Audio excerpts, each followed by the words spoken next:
Hi hello నమస్తే welcome to my channel.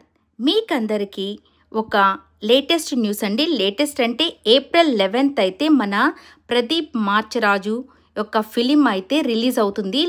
April 11th ఇది అందరికీ తెలుసు కదా. ఇప్పుడు ఏ ప్రోగ్రాంలో అయినా కానీ మన ప్రదీప్ అండ్ దీపికా పిల్లి అయితే కనబడుతూనే ఉన్నారు. సో ఆల్మోస్ట్ ప్రతి ప్రోగ్రాంలో వస్తున్నారు కాబట్టి అందరికీ తెలిసే ఉంటుంది. అలాగే ఈ ముగ్గురు మొనగాళ్ళు అని చెప్పేసి ఒక చిన్న టైటిల్ పెట్టి ఈ జిమ్లో వీళ్ళ ముగ్గురు చేసే ఫన్ అయితే చూడండి. ఈ ముగ్గురికి ముగ్గురనే చెప్పాలి, ముగ్గురు సూపర్ హీరోస్ అనే చెప్పాలి. మన సుధీర్ గారు, అలాగే శేఖర్ మాస్టర్ అండ్ ప్రదీప్ ముగ్గురు క్యారెక్టర్స్ కూడా చాలా మంచిగా వాళ్ళ కెరియర్ని వాళ్ళైతే నిజంగా తక్కువ నుంచి చాలా పైకి గ్రో చేసుకున్న ముగ్గురు వ్యక్తులని చెప్పాలి.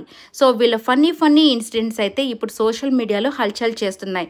అలాగే నేనేం తలుచుకున్నానంటే, ఒకరు మూవీ ప్రమోషన్ కోసం ఎంత ఎత్తు ఎదిగినా కానీ వీళ్ళ ఫ్రెండ్స్ని అంటే ఫ్రెండ్షిప్ని వదలకుండా ఒకరి కోసం ఒకరు సపోర్ట్గా నిలబడతారు చూడండి. దానికి నిజంగా హ్యాట్స్ ఆఫ్ అనే చెప్పాలి. సో ఈ యొక్క స్మాల్ స్క్రీన్ నుంచి బిగ్ స్క్రీన్కి వెళ్ళిన వాళ్ళని నిజంగా వీళ్ళైతే ఎంత చక్కగా ప్రమోట్ చేస్తున్నారో, వీళ్ళ యొక్క ఫ్రెండ్షిప్ అలాగే ఉండాలని, వీళ్ళ సినిమాలు కూడా సక్సెస్ఫుల్ అవ్వాలని, వీళ్ళు కూడా మంచిగా లైఫ్ని లీడ్ చేయాలని మనస్ఫూర్తిగా కోరుకుంటున్నాం. All the best Pradeep. ఈ వీడియో నచ్చినట్లయితే లైక్ చేయండి, షేర్ చేయండి, సబ్స్క్రైబ్ చేయండి.